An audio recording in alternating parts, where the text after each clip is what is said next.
안녕하세요. 사연에 빠지다의 DJ 민영입니다. 오늘 사연자님은요, 결혼으로 인해서 정말 많은 것들이 변하게 되셨다는데요. 너무 혼란스러워서 이렇게 사연까지 보내게 되셨다고 합니다. 오늘의 이야기 어떤 사연일지 함께 들어보겠습니다.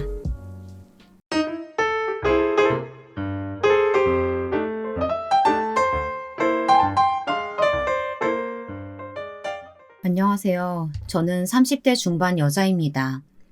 이제 결혼한 지 몇 년 되지 않은 새댁이에요. 제가 최근 본의 아니게 분에 넘치는 결혼을 하게 됐습니다. 제 의지와는 상관없이 신분 세탁을 하게 됐어요. 이래저래 고민이 많아서 사연까지 보내게 되었네요. 저는 남편을 너무 사랑해요. 그래서 결혼 생활도 잘 이어가고 싶은데 이게 제 의지만큼이나 쉽지가 않네요. 결혼하면서 주변의 친구들까지 다 인연을 끊어버려서 어디다 하소연할 데도 없어 너무 힘듭니다. 제가 앞으로 어떻게 하면 좋을지 여러분께서 끝까지 들어보시고 조언을 해주셨으면 좋겠어요. 저도 인정하고 싶지는 않지만 어쩌면 처음부터 저와 남편은 만나지 않았으면 좋았을 인연인지도 모르겠어요. 저와 남편은 너무 다른 환경에서 살아온 사람이기 때문에 상황이 꼬이지 않았다면 절대 만나지 못했을 운명이거든요. 저는 일본어를 전공했어요. 어릴 때부터 언어 번역이나 외국에서 생활하는 것에 대한 로망이 있었거든요. 그래서 제가 어릴 때 좋아했던 일본 만화나 영화를 보다가 관심이 생겨서 학창 시절부터 독학으로 일본어를 공부하다가 대학까지 일본어를 전공하게 됐습니다. 다른 친구들처럼 형편이 좋지 못해서 일본으로 어학연수는커녕 여행 한번 가지는 못했지만 그래도 나름대로 자격증 공부는 열심히 하고 있었습니다. 우연히 제게 기회가 하나 생겼어요. 친구가 하기로 한 통역 아르바이트가 있는데 친구에게 갑자기 급한 일이 생겨서 아르바이트를 못 가게 됐다고 하더라고요. 친구는 제게 부탁했지만 저는 자신이 없었어요. 혼자 공부만 해봤지 통역 일은 해본 적이 없었거든요. 그래서 처음에는 친구의 부탁을 거절했어요. 다른 친구 알아보라고요. 나 아는 선배가 갑자기 너무 급하다면서 연락한 건데 되게 간단한 일이래. 자격증 같은 거 없어도 괜찮다고 했어. 그래도 네가 우리 과에서 통역 제일 잘한다고 교수님한테 매번 칭찬도 받았잖아. 펑크 내면 안 되는 일이라서 그래. 오늘만 좀 부탁할게. 이거 페이도 엄청 좋아. 친구의 완곡한 부탁과 생각보다 많은 일당에 저는 결국 거절하지 못하고 친구 대신 아르바이트를 갔습니다. 저는 그 자리에서 운명처럼 남편을 만났어요. 남편이 제 친구에게 아르바이트를 부탁한 선배가 다니는 회사의 상사였죠. 남편이 다니던 회사는 지역 내에서 꽤 유명한 해산물 회사였어요. 주로 일본에 수출을 많이 하는데 급하게 일본 거래처 직원들이 오게 돼서 통역할 사람이 필요했나 보더라고요.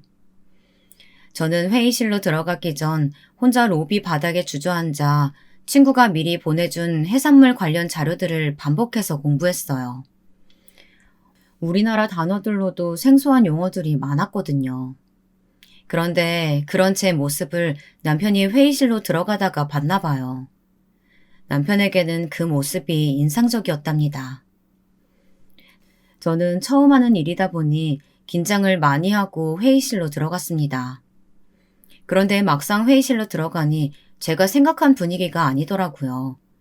굉장히 분위기가 좋았어요. 특히나 당시에 담당자였던 남편이 저를 많이 챙겨줬습니다. 남편은 사람들을 주도하는 카리스마가 뛰어난 사람이었어요. 어린 제 눈에는 진짜 어른, 능력자처럼 보였습니다. 그리고 제 덕분에 그날 일이 잘 성사됐다면서 남편은 저를 따로 불러서 고맙다고 인사까지 했어요. 남편은 정중하고 매너가 좋았어요. 너무 편안하게 잘해주신 것 같아요. 덕분에 일이 잘 마무리됐습니다.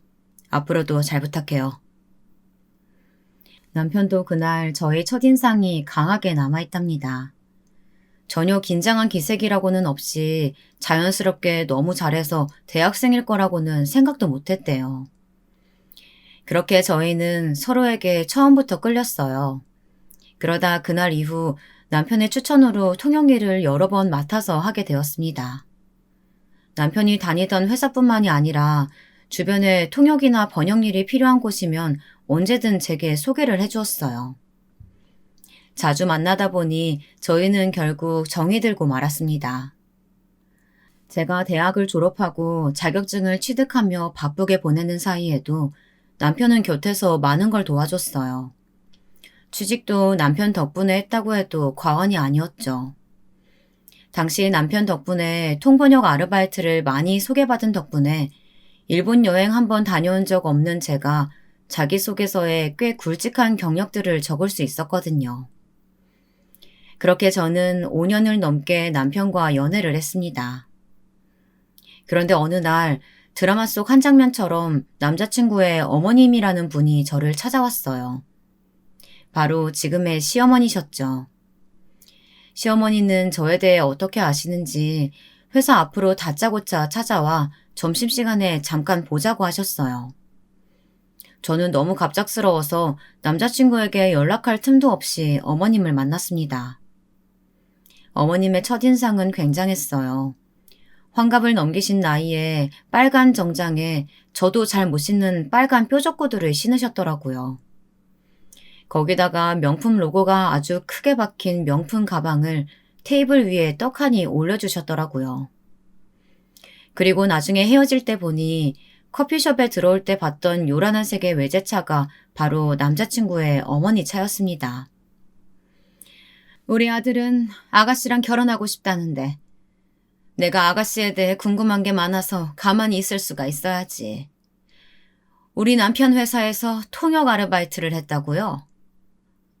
남편분 회사요? 어머, 정말 몰랐어요? 아니면 모르는 척하는 거예요? 아가씨가 아르바이트 했던 그 회사 대표가 우리 남편이에요. 뭐 조금 있으면 우리 아들이 대표가 되기야 하겠지만. 저는 정말 몰랐습니다. 당시 남자친구가 일부러 제게 말을 하지 않았던 것인지 모르겠지만 저는 남자친구가 그냥 평범한 회사에 실력 있는 직원이라고만 생각하고 있었어요. 실례를 무릅쓰고라도 내가 아가씨를 너무 만나고 싶어서 우리 회사 직원들 시켜서 아가씨 연락처 좀 알아냈어요. 언뜻 들으면 고상한 말투로 저를 배려해 주시는 것처럼 이야기하셨지만 어머니의 말투가 저는 묘하게 불편했습니다. 말을 빙빙 돌려서 하시지만 결국은 이 만남 자체가 제 호구조사를 하기 위한 만남이었으니까요. 대학을 5년이나 넘게 다녔다던데 왜 그랬어요? 저는 면접이라도 보는 줄 알았습니다. 제 친한 친구들도 잘 모르는 걸 도대체 어디서 알아내셨을까 싶었죠. 아버지께서 제가 어릴 때 일찍 돌아가셨어요. 그래서 어머니께서 혼자 저를 키우시느라 고생을 많이 하셨죠. 그래서 대학은 어머니 도움 없이 제 힘으로 다니느라 등록금 문제로 1년 넘게 휴학을 했었습니다. 아, 그랬구나. 대단하다, 고생했다. 뭐 이런 식의 대답을 기대한 건 아니었지만 그래도 시어머니의 반응은 당황스러웠습니다. 그 순간 저를 처음 봤을 때와 표정이 사뭇 바뀌셨거든요. 정말 커피가 식기도 전에 딱 자리에서 일어나서 가버리셨습니다. 저와는 더 나눌 이야기가 없다는 표정으로요. 저는 직감적으로 알 수 있었습니다. 5년을 넘게 만났어도 남자친구와의 결혼은 쉽지 않겠다 싶었죠. 딱 봐도 어머님은 저를 마음에 들어 하지 않으시는 것 같았으니까요. 저는 그날 바로 남자친구의 회사 앞으로 찾아갔어요. 남자친구에게 왜 아버님이 회사 대표시냐는 말을 안 했냐고 물었습니다. 제가 혹시나 이때나 싶어 덥석 물고 결혼이라도 해달라고 할까봐 말 안 한 거냐고 따져 물었죠. 그런데 돌아온 남자친구의 대답은 의외였습니다. 먼저 우리 어머니 혼자 만나게 해서 미안해. 부모님이 자꾸만 선보라고 하셔서 그냥 여자친구 있다고만 말했는데 벌써 자기에 대해 알아보셨을 거라고는 생각 못했어. 그래도 말을 했어야지. 내가 어머니한테 자기 아버지 이야기 듣고 얼마나 놀랐는지 알아? 우리 엄마 봤잖아. 그런 분이라 나도 창피해서 미리 말 못한 거야. 남자친구는 지금까지 부모님이 시키는 대로만 하면서 살았대요. 부모님은 사람의 됨됨이를 보시지 않고 그 사람의 조건만 보고 판단하시는 분들이랍니다. 어머니는 어릴 때부터 자신이 외아들이니 당연히 회사가 자신의 것인 것처럼 이야기하시지만 실상 회사에서는 그렇지 않답니다. 아버지께서는 아직도 자신을 믿지 못하신대요. 내내 다른 임원들과 비교하면서 줄다리기 하느라 바쁘시다고요. 남자친구는 저와 결혼하고 싶어 했습니다. 무슨 일이 있어도 결혼만큼은 저와 하고 싶대요. 하지만 어머니께서 저를 며느리로 보고 싶어 하시지 않는 것 같았어요. 저와 결혼하게 되면 아버지께서 절대 회사를 남자친구에게 물려주실 리 없다고요. 남자친구는 제가 속상할까봐 말을 하지는 않았지만 결혼 문제로 어머니와 많이 다툰 것 같더라고요. 거기다가 남자친구의 어머니는 이미 저에 대해 너무 많은 걸 알고 계셨어요. 네 여자친구 어머니가 어디서 일하는 줄 아니? 자그마치 룸사롱이야, 룸사롱. 너희 아버지가 이 사실 알면 가만히 계시겠어? 너 회사에서 쫓겨날 수도 있어. 지금까지 열심히 해놓고 그깟 여자애 때문에 대표 자리 뺏길 거야? 그러니까 엄마가 날 도와줘야지. 엄마도 내가 대표 자리 뺏기고 임원들한테 넘어가는 거 싫잖아. 너 그 여자애 그런 집인 거 알면서도 지금 결혼을 하겠다는 거야? 네, 맞습니다. 저희 엄마는 룸사롱에서 일하셨어요.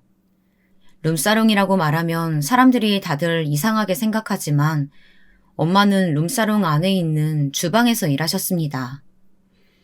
제가 어릴 때 혼자가 되셨으니 낮에는 저를 보시고 제가 잠들면 밤에 나가서 일을 하셨어요. 벌써 일하신 지 20년도 훌쩍 넘으셨죠. 풍족하게 하고 싶은 거 다 하면서 살 수는 없었지만 그래도 낮에는 저와 함께 있어주기 위해 엄마는 잠자는 시간까지 쪼개가면서 저를 먹이고 가르치려고 하신 일이었습니다. 그런데 시어머니께서는 그 사실을 이용해서 남자친구를 설득하려고 하셨어요. 저와 헤어지라고요. 저 같은 여자와 결혼하면 아버지께서 당연히 남자친구에게 회사를 물려주실 리 없으니까요. 나중에 안 사실이지만 시아버지께서는 아예 연애 결혼을 시킬 생각이 전혀 없으셨답니다. 집안 대대로 사업에 도움이 되는 집안이나 그에 걸맞는 집안과 정략적인 혼사를 해야 한다고 생각하시는 분이었어요. 한 회사의 대표로서 직원들을 책임지고 있다면 그 정도는 감수하고 살아야 한다고 생각하시는 분이랍니다. 남자친구가 아버지의 뜻대로 하지 않으면 언제든 내쳐질 거라는 걸 알고 계셨던 어머님은 어떻게든 저와 헤어지게 하려고 하셨어요. 하지만 시어머니의 반대에도 남자친구는 저와 결혼하겠다고 했어요. 아버지께서 반대하시더라도 끝까지 자신이 설득할 자신이 있다고요. 저는 말이라도 남자친구에게 고마웠습니다. 그리고 남자친구에 대한 마음은 저도 점점 커져만 갔어요. 그러던 어느 날이었습니다. 남자친구의 어머니께서 저를 집으로 초대하셨어요. 남자친구네 집은 아주 으리으리했습니다. 저는 그런 집은 생전 처음 들어가 봤어요. 매일 버스 타고 지나가면서 본 건물이었는데 제 남자친구의 부모님이 거기에 사실 줄은 몰랐습니다. 들어가는 순간 이게 바로 펜트하우스구나 싶었죠. 제가 집 구경을 하느라 정신이 팔려서 깜빡 잊고 있었던 게 있었습니다. 제가 이 집에 온 이유를 말이죠. 저는 오늘만큼은 어떻게 해서든 어머니 마음에 들어야겠다고 다짐을 하고 왔습니다. 남자친구의 조건에 비하면 제 조건은 비록 많이 부족했지만 그래도 저의 좋은 면을 어머니에게 많이 보여드리면 어머님의 생각이 조금은 바뀌지 않을까 기대했습니다. 소연아, 집 구경은 잘했니? 네, 어머니. 집이 너무 좋아요. 그리고 인테리어도 너무 감각 있게 잘하신 것 같아요. 꼭 잡지나 드라마에 나오는 집처럼요. 그래? 마음에 든다니 다행이구나. 우리 아들도 장가 가면 바로 아래층에 신혼집 마련해 줄 생각인데. 너도 이 정도는 준비할 수 있지? 저는 놀라서 말문이 턱하고 막히고 말았습니다. 어머니께서 저를 며느리로 허락해 주시겠다는 말에 한 번 놀라고 이 집에 걸맞게 준비할 수 있냐고 물으신 말에 또 한 번 놀랐습니다. 그 순간 어머니께서는 미리 준비하신 서류 봉투를 제게 건네셨어요. 저는 뭔가 싶어 바로 꺼내봤어요. 그런데 봉투 안에는 생전 처음 들어보는 가구 브랜드 카탈로그와 인테리어 회사 명함이 들어있더라고요. 우리 집 이사할 때 도와준 인테리어 회사 연락처야. 너희 결혼할 때도 거기다 전화하면 알아서 다 준비해 줄 거야. 어머니께 가져다 드려. 저는 어머님의 말씀을 들어도 무슨 소리인지 모르겠더라고요. 제게 인테리어 회사 연락처를 왜 주시나 했습니다. 그런데 버럭 화를 내며 자리에서 일어나는 남자친구의 말을 듣고 나니 어머니께서 왜 그러시는지 알겠더라고요.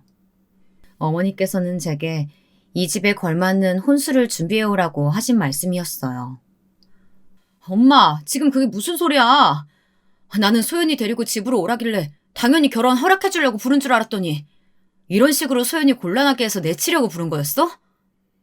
내치긴 누가 내쳐? 결혼 허락해줄 테니까 마음껏 결혼 준비하라고 얘기하는 거잖아. 이게 무슨 준비야? 소연이가 이걸 다 어떻게 준비해?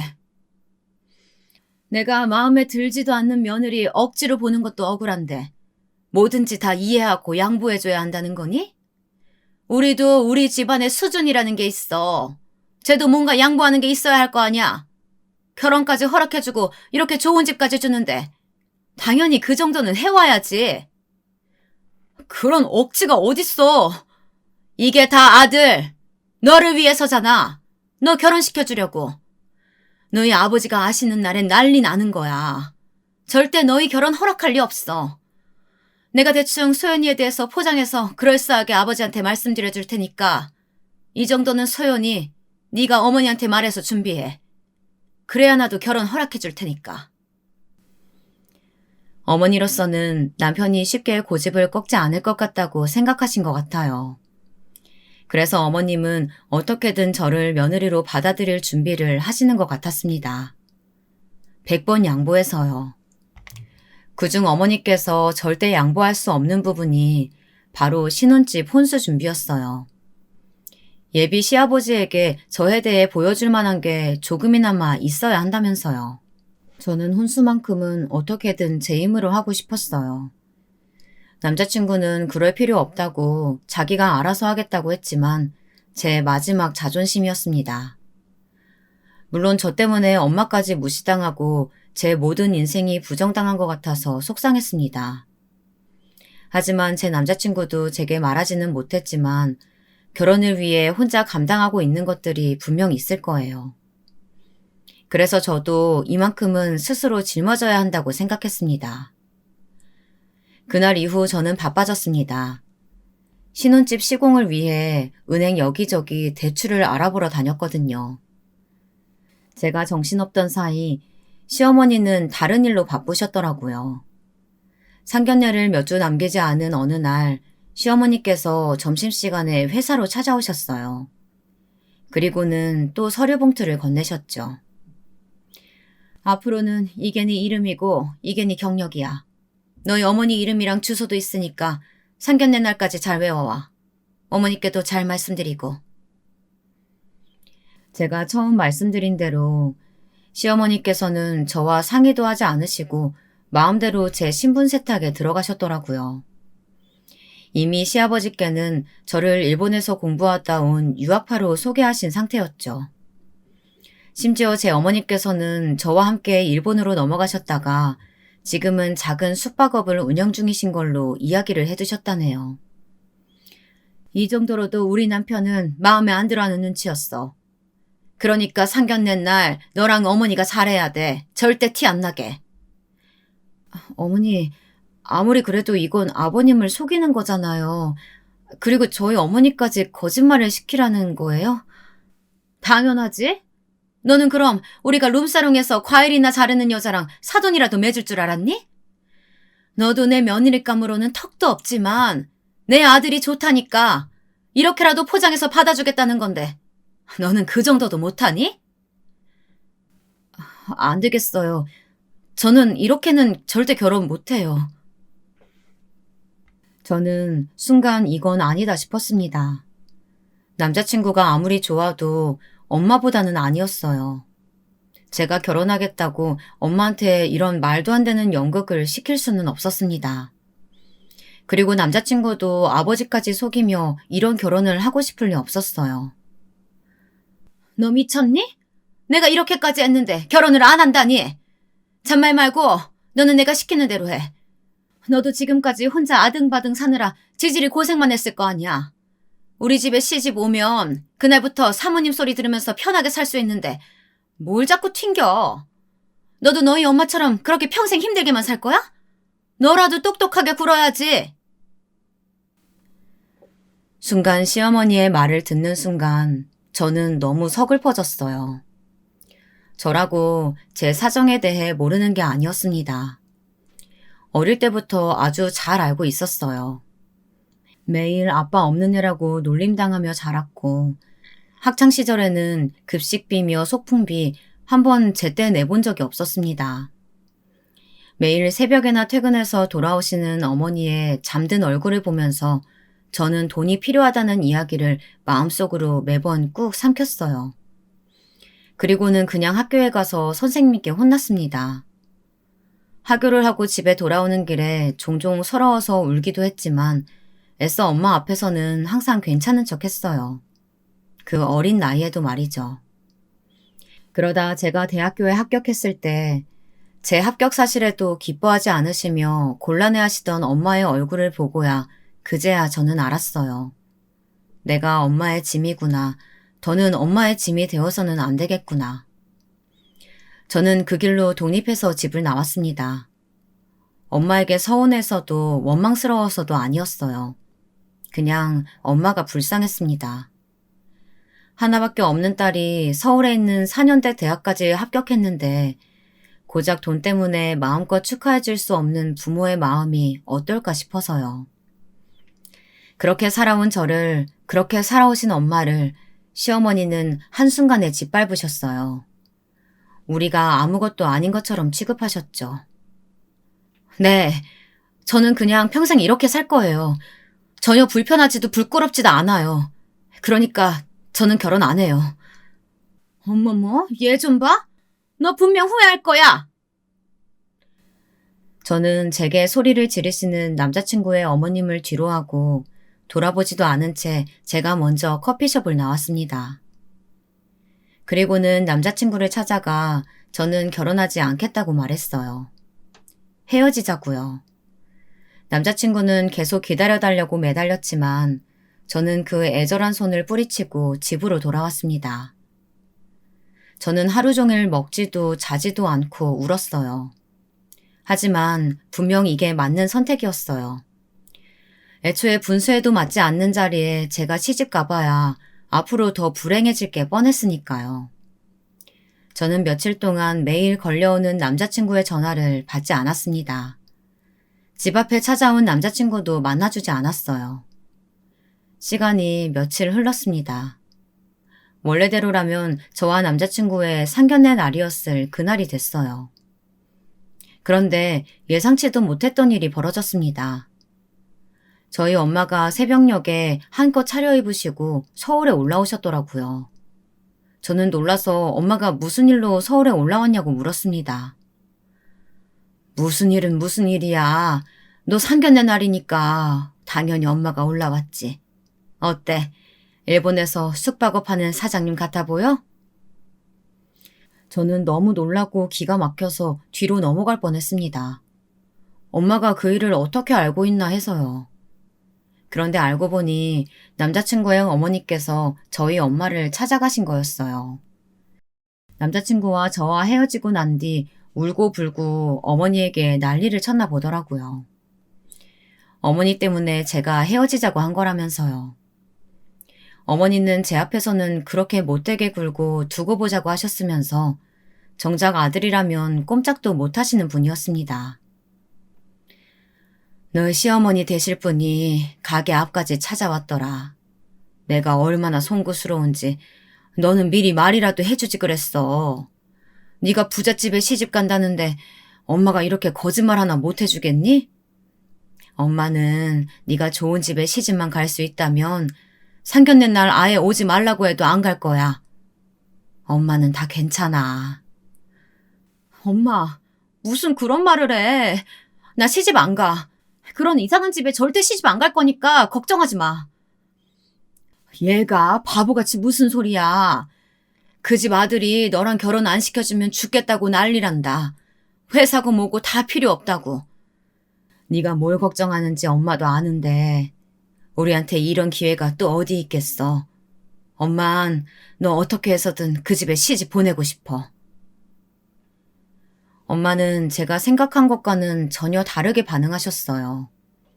오히려 우리에게 이런 기회가 생겼다는 게 얼마나 좋은 일이라면서 어떻게든 이 기회를 꽉 잡아야 한다고 하셨습니다. 제가 더는 고생하면서 사는 건 보고 싶지 않으시다면서요. 못난 엄마 때문에 너도 고생할 만큼 했잖아. 그깟 조건 때문에 사랑하는 남자랑 헤어진다는 게 말이 돼? 네 미래를 위해서야. 우리 선의의 거짓말이라고 생각하자. 저는 결국 엄마의 설득에 넘어가 눈 깜짝할 사이에 상견례 자리에 와 있었습니다. 남자친구는 좋아서 어쩔 줄 몰라 했고 남자친구의 어머니는 그럴 줄 알았다는 반응이었습니다. 그리고 상견례 자리에서 저는 또 한 번 놀라고 말았습니다. 어제 집에 올라가다가 잠깐 애들 신혼집에 들렀는데 벌써 인테리어 공사를 시작했더군요. 사돈께서 일본에 계셔서 챙기기 쉽지 않으셨을 텐데 저희 안사람이 성화를 부려서 괜히 고생하게 해드렸네요. 하나뿐인 딸내미 결혼시키는 게 뭐 고생인가요? 시어머니는 저희 엄마에게 찾아가 도대체 무슨 말까지 하신 건지 모르겠어요. 사는 곳이며 하는 일까지 속이는 것도 모자라서 이미 신혼집 인테리어와 혼수까지 준비해오라고 한 모양이더라고요. 저는 상견례가 끝나자마자 엄마에게 물었습니다. 도대체 왜 제게 미리 말하지 않았는지요. 그리고 도대체 그 많은 돈을 어디서 구해서 인테리어 공사비까지 냈냐고요. 엄마가 말했잖아. 너 그 집 시집 보내려면 엄마가 뭐든지 다 한다고. 엄마가 가게 사장한테 얘기해서 잘 아는 사람한테 좀 빌렸어. 그러니까 너는 아무 걱정하지 마. 저는 걱정이 이만저만이 아니었습니다. 엄마는 자기 명의로 된 집도 없고 직장도 변변치 않은데 돈을 어떻게 빌렸는지 믿을 수가 없었어요. 제 성화에도 엄마는 이자니 원금이니 일체 제게 얼만지 말도 해주질 않으셨습니다. 엄마는 계속 본인이 알아서 할 테니 걱정하지 말라는 말만 했어요. 그 이후 결혼식까지 일사천리로 진행됐습니다. 결혼식을 올린 이후 얼마 뒤 남편은 회사 임원이 됐어요. 대표가 되기 전까지 얼마 남지 않은 순서였죠. 그때까지만 해도 제 결혼 생활은 순탄하게만 흘러간다고 생각했습니다. 그러나 역시나 시작부터 원활하지 않았던 결혼은 평탄하기만 할 리 없었습니다. 결혼하고도 친정엄마는 언제나 제 걱정뿐이셨어요. 혹시나 저희 친정이 가난해서 시어머니가 저를 무시라도 하는 건 아닌지 엄마는 매일 걱정하셨습니다. 시아버지한테 거짓말 좀 했다고 매일 의기소침해져서 있는 건 아니지? 너도 그 정도면 엄연히 그 집 맞게 혼수 알차게 준비해서 시집 간 거야. 그러니까 절대 기죽지 말고 시부모님 앞에서 당당하게 굴어. 알았지? 그럼 내가 기죽을 게 뭐가 있어. 그래, 필요한 거 있으면 언제든지 말하고 엄마가 다 도와줄 테니까. 나는 돈 잘 버는 남편 만나서 일도 안 하고 편하게 사는데 무슨 걱정이 있겠어. 엄마나 이제 연세도 있으신데 일 좀 그만 쉬어요. 아이고, 평생 한 일인데 힘들긴 뭐가 힘들어. 엄마는 오히려 일 안 하면 병나. 혹시 나 결혼할 때 받은 대출 때문에 힘들어서 그런 건 아니지? 내가 김서방한테 얘기해서 엄마 빚 갚아달라고 얘기해볼까? 아유, 무슨 소리야. 행여나 김서방한텐 절대 그런 말 하지 마. 엄만 괜찮아. 지금 네가 주는 용돈도 너무 많다. 엄마는 저와 제 남편이 알콩달콩 사는 모습만 봐도 너무 행복하다고 하셨어요. 그러면서 절대 엄마 걱정은 하지 말고 지금처럼 잘 살라고 하셨죠. 저는 엄마 말씀대로 잘 살고 싶었습니다. 마치 태어날 때부터 이렇게 좋은 집에서 살았던 사람처럼 여유 있는 모습으로 우아하게요. 그런데 그게 말처럼 쉽지 않았어요. 제가 잘못한 게 있으니 시아버지를 볼 때마다 몸이 쪼그라드는 것 같았습니다. 그리고 양심에 더 찔렸던 건 시아버지는 뵈면 뵐수록 다정한 분이셨어요. 남편에게 들은 바로는 회사 일 말고 다른 거에는 아무 관심도 없는 분이라고 하셨는데 전혀 그래 보이지 않았죠. 처음 시집 왔을 때 제게도 별 관심은 없으셨어요. 그런데 제가 예전 남편 회사에서 아르바이트 할 때 알게 된 일본 거래처 담당자가 있었는데 그분이 회사를 나와 새로운 회사를 만들면서 중요한 계약차 한국에 들어오셨더라고요. 그때 남편이 제게 급하게 부탁해서 제가 오랜만에 통역 일을 도와준 적이 있었습니다. 그때부터였습니다. 저를 대하는 시아버지의 반응이 좀 달라지시기 시작한 것이요. 시댁에서 밥을 먹고 주방에서 저 혼자 정리를 하고 있는데 시아버지께서 다가오시더라고요. 주방에는 들어오는 일이 없으신 분인데 웬일인가 싶었습니다. 얼마 전에 회사 이사들한테 들었는데 우리 며느리가 기특한 일을 했다고 아주 칭찬이 자자하더구나. 새로 생긴 회사 계약을 따냈다고. 그냥 할 줄 아는 말로 옆에서 몇 마디 거둔 것뿐인걸요. 그래도 제가 회사 일에 도움이 되는 일이 있어서 저도 뿌듯했답니다. 시아버지께서 저를 칭찬하고 좋게 봐주실수록 저는 마음이 좋지 않았습니다. 양심에 찔려서요. 이 동네가 아무래도 교통편이 불편한데 아직도 대중교통 타고 다닌다며? 내가 이번 일로 상을 주려고 하는데 차는 어떠니? 저는 시아버지의 선물을 정중하게 거절했습니다. 운전면허가 있기는 하지만 워낙 길치에 장롱면허라 자신이 없다고요.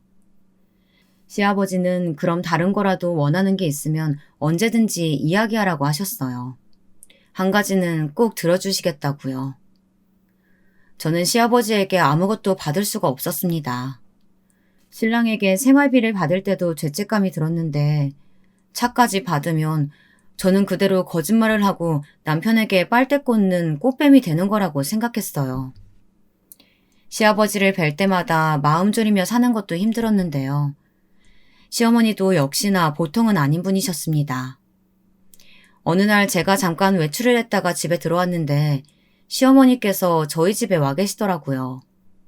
이 정도는 평소에도 흔한 일이었습니다. 시어머니는 언제나 저희 신혼집을 제 집 지나들듯 다니셨거든요. 그런데 그날은 평소와 달리 어머님의 표정이 좋지 않으셨어요. 제가 집에 들어오자마자 시어머니께서는 들고 오신 박스를 발로 툭툭 치시면서 저를 쏘아보더라고요. 정말 내가 어쩌다 너희 친정 같은 사돈을 만났는지 모르겠다. 이거 우린 필요 없으니까 네가 먹든지 버리든지 알아서 해라. 도대체 또 뭘 가지고 저렇게 호통치시나 싶었습니다.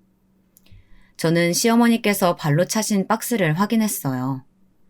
그런데 보낸 사람이 저희 친정엄마더라고요. 박스 안에는 사과가 한가득 들어있었습니다. 그러고 보니 며칠 전 엄마가 전화하셨던 게 떠올랐어요. 다음 주면 명절이니 엄마가 명절 과일이라도 사서 보내야겠다며 시댁 주소를 알려달라고 하셨거든요. 친정어머니께서 명절이라 사돈댁에 선물이라도 하고 싶으셔서 보내신 것 같은데 뭐가 그렇게 기분이 나빠서 그러실까요? 너도 눈이 있으면 좀 봐라. 도대체 어디서 사과를 사면 저렇게 볼품없는 걸 보낼 수가 있니? 과일 바구니까지는 내가 바라지도 않아. 그나마 사과라도 보내려면 최소 백화점 물건 정도는 돼야지. 설마 너희 엄마가 일하는 룸사롱에서 팔다 남은 거 보내신 건 아니지? 시어머니는 가만 보면 말을 참 밉살맞게 하는 재주가 있으셨습니다. 저는 듣다 보니 억울하기까지 했어요. 도대체 어떻게 살아오면 저런 사고방식으로 사실 수 있을까 싶었습니다. 저도 더는 듣고만 있을 수 없었어요. 어머니, 해도 너무 하시네요. 사람 성의를 어떻게 그렇게 무시하세요? 사과가 싫으시면 그냥 두고 가세요. 제가 다 먹을 테니까요. 너는 평생 그렇게 없이 살아서 모르겠지만 있는 사람들은 딱 보면 알아. 내가 먼저 봤으니까 망정이지. 너희 시아버지가 먼저 봤어 봐라. 아무리 거짓말이라도 명색이 일본에서 사업한다는 사돈이 이런 거나 보냈냐고 하지 않겠어? 시어머니가 이상한 사람이라는 건 애초부터 알고 있었습니다. 그래서 이런 것도 겪다 보면 언젠가 익숙해지겠지 싶었어요. 그런데 이게 계속 당한다고 면역이 생기는 게 아니더라고요. 오히려 당하면 당할수록 상처는 점점 더 깊어져만 갔습니다. 그리고 이게 자주 반복되다 보니 제가 아무리 말대꾸를 하고 제 생각을 이야기해도 전혀 소용없다는 생각이 들었어요. 어머니의 만행은 점점 더 심해지셨거든요. 어느 날 또 집에 오신 시어머니는 이제 하다하다 제게 카드 내역과 통장 내역을 보여달라고까지 하셨어요. 혹시나 제가 친정에 돈이라도 보내나 싶어 확인하시는 것 같았습니다. 제가 제 통장이랑 카드 내역을 왜 어머니께 보여드려요? 너 이번 명절에 친정에 용돈 보냈니? 내 아들이 너한테 홀려서 아주 네가 제대로 호구 잡았다 싶은가 본데 나는 달라. 어디 감히 우리 집 돈을 밖으로 빼돌려? 시아버지한테 친정어머니 일본에 계시다고 해서 명절에 친정에도 못 가는데 그럼 그 정도 용돈도 못 드려요? 역시 없는 애들은 참 뻔뻔하다니까. 네가 시집와서 우리 집에 뭐 한 게 있다고 친정에 돈을 보내. 너희 엄마한테 효녀 노릇하고 싶으면 남편 내조나 잘하고 말해. 남들은 남편 대표 만들겠다고 아주 별짓을 다 하는데 너는 남편은 뒷전이고 네 엄마만 챙기느라 아주 바쁘구나. 시어머니가 다짜고짜 찾아와서는 말도 안 되는 걸 가지고 괜히 꼬투리를 잡나 했더니만 알고 보니 남편 회사 임원 중에 처가가 아주 빵빵한 사람이 있답니다. 최근에 그 처가에서 아주 중요한 바이어와의 계약에 큰 도움을 줘서 시아버지께서 흡족해 하셨대요. 그래서 시어머님의 심기가 좋지 않으신 거였습니다. 남편이 혹시나 대표 자리에서 밀리기라도 할까봐 전전긍긍하셨어요. 그럴 때마다 시어머니는 제가 더 미우신 거였어요. 제가 아니라 훨씬 더 능력 있는 집안의 며느리가 들어왔어야 했는데 싶으신 거였죠. 그런데 그때 갑작스러운 일이 생겼습니다. 시아버지께서 갑자기 쓰러지셨어요. 병원에서는 심장에 이상이 있으시다고 하더군요. 그런데 시아버지의 증상이 흔하지 않은 케이스라 수술을 할 수 있는 의사가 많지 않다고 하더라고요. 수술이 가능한 의사들은 이미 수술 스케줄이 다 차서 지금 당장은 수술이 힘들다고 했어요. 가족들 모두가 심란한 상태로 어떻게든 수술이 가능한 병원이 있는지 수소문을 하고 있는데 마침 회사 임원 중 처가가 빵빵했다고 했던 그분이 처가의 인맥을 동원해서 시아버지의 수술을 바로 하실 수 있게 해주셨어요. 당연히 너무나도 잘된 일이었지만 시어머니는 그런 급박한 상황에서도 티를 팍팍 내시면서 불안해하셨어요. 대놓고 저와 그 여자분을 비교하시면서요. 봐라. 이래서 사람 조건 보고 집안도 따지는 거야. 사람이 나이 들수록 착한 건 아무 쓸모가 없어. 인맥이나 명예가 그 재산이지. 엄마는 지금 같은 상황에서 꼭 그런 얘기를 해야겠어? 하루라도 빨리 아버지 수술하시게 돼서 다행인 거지. 수술 끝내고 네 아버지 회복되시면 뭐라고 하시겠어? 그 임원 처가 덕분에 죽다 살았는데 얼마나 그 임원을 끼고 돌겠어?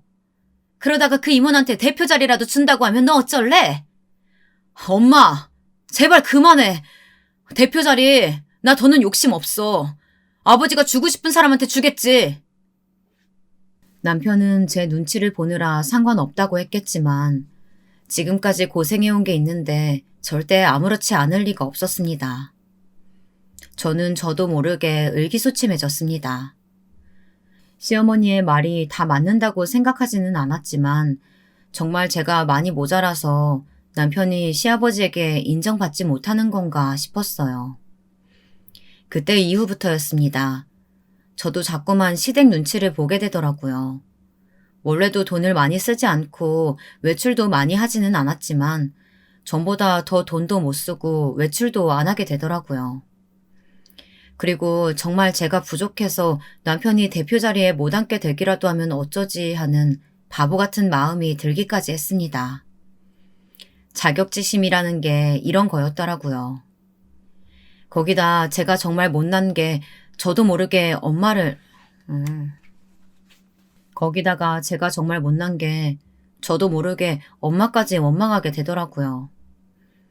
저는 왜 이렇게 가난하게 아무것도 없이 태어났을까 이런 생각까지 들었어요. 한번 그런 생각을 하기 시작하자 어느새 제 자존감은 바닥을 쳤습니다. 이제는 시어머니의 말이 다 맞는 것 같다는 생각마저 들었어요.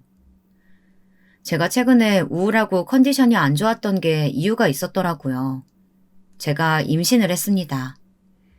남편 일로 스트레스를 받기도 했었지만 임신 초기라 제가 많이 힘들었나 보더라고요. 그래도 임신 사실을 알고 나서 저도 얼른 기운을 차려야겠다 싶었어요. 저도 이제 엄마니까요.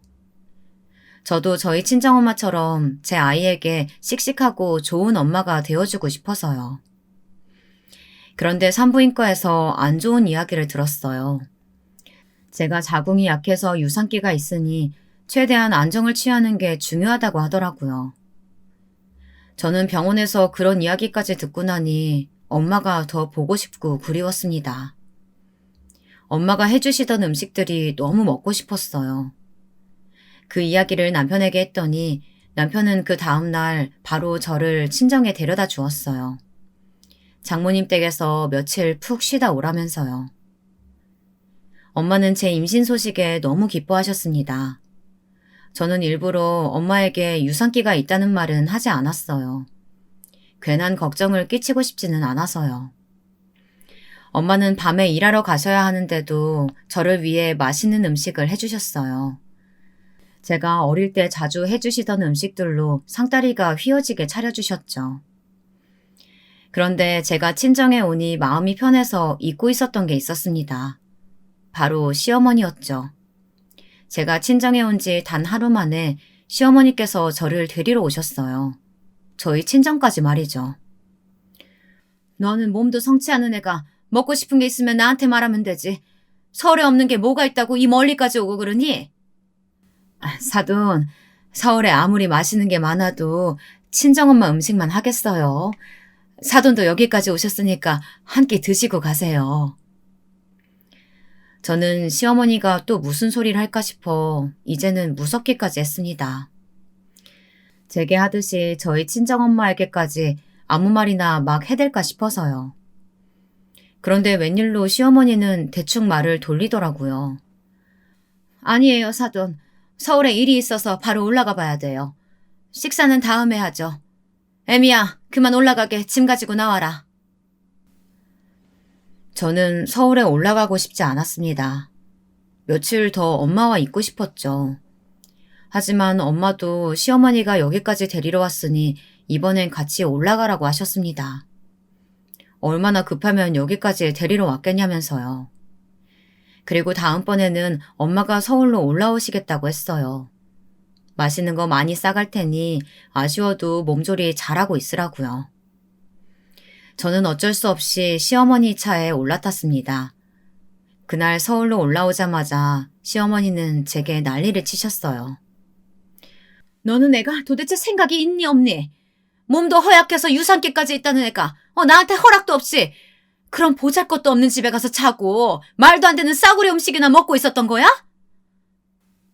어머니, 제 친정이에요. 보잘것 없다뇨. 어떻게 그런 말씀을 하세요? 에미, 너 잊었니? 너의 친정은 일본이야. 연극을 하기로 했으면 끝까지 잘해야지. 자꾸 네 멋대로 할 거야? 그러다가 네 시아버지한테 들키기라도 하면, 그래서 내 아들 대표 자리 못 앉으면 네가 다 책임질 거야? 저는 순간 말문이 막히고야 말았습니다. 시어머니 말이 맞았어요. 제가 생각이 짧았습니다. 제가 제 생각만 하느라 남편 생각은 하지 못했어요. 지금 상황에서 시아버지에게 제 거짓말이 들통이라도 나면 절대 안 됐으니까요. 네 남편이 친정에 갔다 오라고 등 떠밀었어도 네가 안 간다고 했어야지. 내가 모르고 있었으면 어쩔 뻔했어. 너는 네 남편 생각 하기는 하는 거니? 제가 생각이 짧았어요. 앞으로는 조심하겠습니다. 안 되겠다. 네가 알아서 하게 뒀다가는 너희 시아버지가 아는 건 시간 문제겠어. 너 당분간 친정 근처에는 얼씬도 할 생각 마. 저도 할 말은 많았지만 꾹 참기로 했습니다. 뱃속 아기를 생각해서요. 그리고 어머니 말이 아예 틀린 건 아니었어요. 시아버지께서 수술을 잘 마치신 후 집에서 요양 중이시기도 했고, 무엇보다 수술이 끝난 후 제 임신 소식을 듣자마자 너무 좋아하셨거든요. 네가 네 남편 내조할 만한 게 뭐가 있겠어. 뱃속 아기라도 건강하게 잘 낳아서 너희 시아버지 품에 안겨드리는 거. 그거 하나밖에 더 있니? 그러니까 아기 낳을 때까지는 집에서 안정, 무조건 안정만 취하는 거야. 그래도 친정엄마랑 아예 연락을 끊는 건 말도 안 돼요. 엄마가 걱정하실 거예요. 그거라면 걱정 마. 내가 사돈한테는 네 걱정 안 하시게 연락해서 잘 말씀드릴 테니까. 너는 뱃속 아기 생각해서 네 몸만 생각해. 웬일로 시어머님께서 제 걱정을 다 해주시더라고요. 당연히 뱃속 손주 걱정이시겠지만요. 그래도 이번 일만큼은 시어머니의 말대로 해야 한다고 저도 생각했습니다. 제 뱃속 아기를 지켜내서 건강히 낳는 게 지금은 제일 중요하다고 생각했으니까요. 그래서 정말 아무것도 하지 않고 푹 쉬면서 좋은 생각만 하며 보냈어요. 그런데 점점 몸도 무거워지고 힘들어지자 엄마가 보고 싶은 건 참을 수가 없었습니다. 그래서 지금 당장 친정에 갈 수는 없으니 엄마 생각이 날 때마다 전화하기도 하고 메시지를 보내기도 했어요. 그런데 엄마에게서 답이 없더라고요. 제 전화도 안 받으시고요. 저는 무슨 일이 있나 걱정이 돼서 남편에게 친정에 잠깐 들려달라고 부탁을 했어요. 남편은 알겠다고 조만간 바쁜 일이 처리되는 대로 친정에 가보겠다고 했습니다. 그리고 며칠 뒤 병원에 갔다 오는 길에 경비 아저씨께서 조용히 제게 다가오시더니 잠깐 하실 이야기가 있다고 하셨어요. 천시포 사모님이 시어머님 맞으시죠? 네, 저희 시어머니세요. 왜 그러세요? 며칠 전에 내가 새댁 앞으로 택배가 하나 왔길래 가지고 있었거든. 근데 새댁 시어머니가 본인 택배 가져가시면서 며느리한테 갖다 준다고 가져갔어요. 그런데 오늘 보니까 그 택배가 뜯지도 않고 그대로 쓰레기장에 던져져 있더라고. 이상하다 싶어서 내가 주워다 놨어요. 저는 경비 아저씨가 쓰레기장에서 주웠다는 택배 박스를 확인했습니다. 아저씨 말대로 주소를 확인해보니 저희 집 호수가 맞았어요. 그리고 보낸 사람의 익숙한 이름이 적혀 있었습니다. 바로 저희 친정엄마의 이름이었죠. 시어머니는 친정엄마에게 온 택배 박스를 제게 말도 안 하고 자기 마음대로 쓰레기장에 버려버린 거였어요.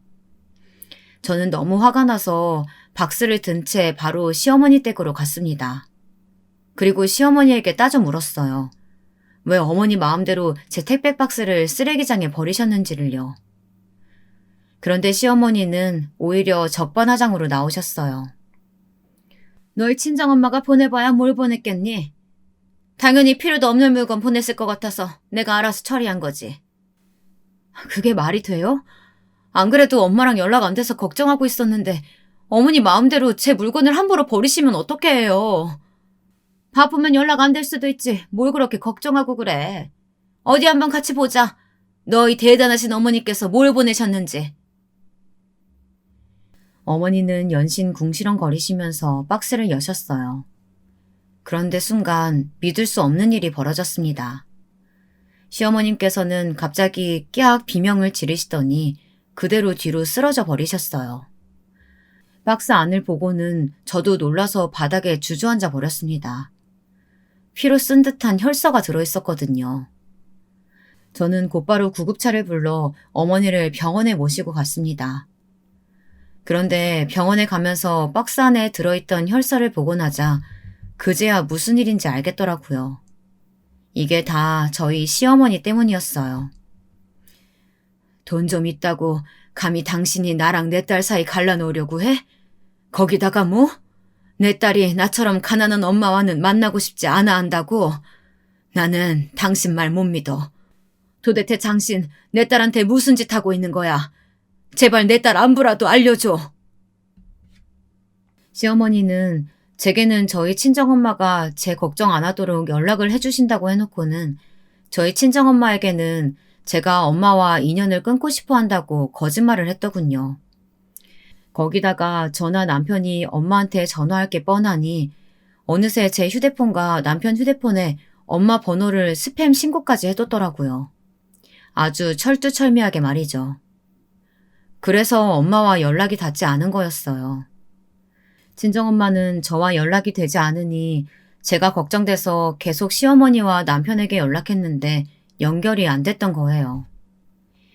이 일로 저와 친정엄마 그리고 남편까지 모두 다 시어머니에게 놀아났습니다. 시어머니는 다른 사람의 생각이나 마음 같은 건 안중에도 없는 사람이었어요. 오롯이 아들을 대표 자리에 앉히겠다는 목표 하나뿐이었습니다.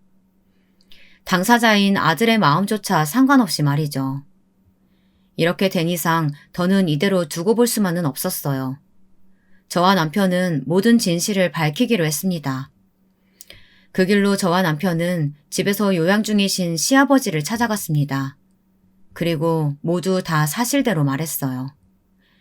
남편은 대표 자리에 앉지 않겠다고 했습니다. 자신은 그럴 자격이 없다면서요. 그날 일로 저와 남편은 마음이 조금이나마 후련해졌지만 그렇지 않은 한 분이 계셨죠. 역시나 시어머니는 난리가 나셨습니다. 다음날 바로 남편이 출근한 이후 일부러 제가 혼자 있을 때 집으로 찾아오셨더라고요. 내가 너 처음 봤을 때부터 마음에 안 들었어.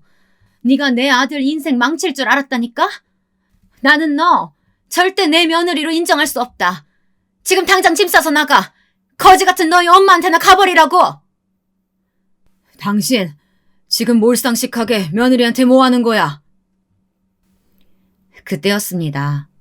출근한 줄만 알았던 남편이 시아버지를 태운 휠체어를 끌고 함께 집 안으로 들어왔습니다. 그리고 시아버지께서는 제게 소리치던 시어머니에게 버럭 소리를 지르셨어요. 얘기 다 들었다. 이 멍청한 연극, 그리고 사돈한테 무슨 짓까지 했는지. 어이구, 이 여편네야. 도대체 언제 정신 차릴래? 그리고 감히 내 손주까지 임신한 며느리를 내쫓으려고 해? 나가려면 당신이 나가. 당신 뭔가 오해한 것 같은데 저 여우 같은 게 애초에 우리 집을 호구로 보고 들어온 거라니까? 여보, 당신 나 못 믿어요? 시어머니는 끝까지 횡설수설하며 거짓말을 하셨지만 시아버지는 믿지 않으셨습니다. 그리고 제게 하셨던 약속을 기억하고 계셨어요. 새아가, 네가 우리 집에 시집 와서 마음고생이 심했겠구나. 네 시어머니 대신해서 내가 사과한다. 사돈에게도 내가 따로 사과를 드릴게. 아니에요. 아버님, 제가 더 죄송하죠. 내가 너랑 약속한 게 아직 하나 남았지. 그거 내가 오늘 들어주마. 네가 한 거짓말 다 용서해 줄게. 감사합니다, 아버님. 다시는 이런 바보 같은 실수하지 않을게요. 그날 이후 얼마 지나지 않아 저는 아이를 낳았습니다. 남편을 꼭 닮은 남자아이요. 저는 아이를 낳자마자 산후조리를 하겠다며 남편과 친정으로 왔습니다. 시아버지는 그러라고 하셨어요. 뭐든지 저 편한 대로 하라고 하셨죠. 엄마는 왜 멀쩡하게 큰 집 놔두고 이 좁은 집에 왔냐고 하셨지만 저는 당분간 엄마 곁에 있고 싶었어요. 엄마와 더 많은 시간을 보내다 보면 지난 시간 말로는 설명할 수 없었던 서로 간의 서운한 점들을 조금이나마 해소할 수 있지 않을까 싶어서요. 저희 시어머니는 어떻게 됐냐고요? 병원에서 나온 이후 아이 얼굴도 못 보고 계시니 아주 똥줄이 타시는 중입니다. 저와 남편에게 매일 돌아가며 전화를 거시고 하루 종일 메시지를 보냈어요. 이제 몸조리 끝날 때도 되지 않았어? 나도 내 손주 너무 보고 싶다. 바쁘면 사진이라도 좀 보내줘. 내 손주 얼굴은 내가 못 본다는 게 말이 되냐? 너희 이제 그만하고 빨리 돌아와. 손주 보고 싶어서 이대로 말라 죽겠다. 저희는 당분간 모른 척하기로 했습니다. 이 정도 가지고 친정어머니의 서러웠던 마음에 위로가 될지는 모르겠지만 그래도 어머니도 좀 당해보셔야 다른 사람의 마음도 좀 헤아리실 수 있을 것 같아서요.